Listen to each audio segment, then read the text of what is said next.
Apakah Paulus mendirikan agama baru?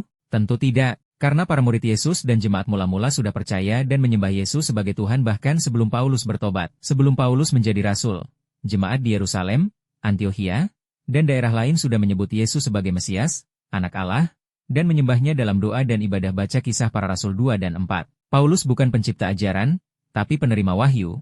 Bahkan ia sendiri berkata, sebab yang sangat penting telah kusampaikan kepadamu, yaitu apa yang telah kuterima sendiri. 1 Korintus 15 ayat 3. Paulus hanya melanjutkan apa yang Yesus ajarkan dan apa yang para rasul lain sudah sampaikan. Contohnya, Yesus mengajarkan keselamatan oleh iman. Baca Yohanes 3 ayat 16, Paulus menegaskannya. Baca Efesus 2 ayat 8 dan 9. Yesus menekankan kasih sebagai hukum utama. Paulus mengajarkannya juga, kasih itu kegenapan hukum Taurat. Tertulis di Roma 13 ayat 10. Paulus tidak bertentangan dengan Yesus, tapi justru menjelaskan Injil kepada orang-orang non-Yahudi.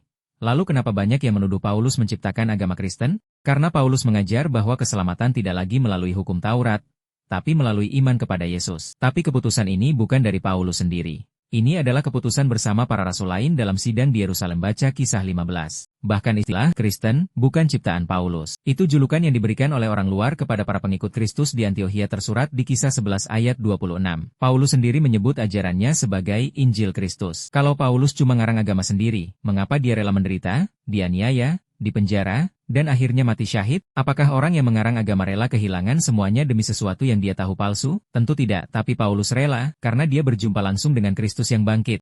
Orang yang jelekin Paulus adalah orang yang tidak ngerti sejarah. Bertobatlah,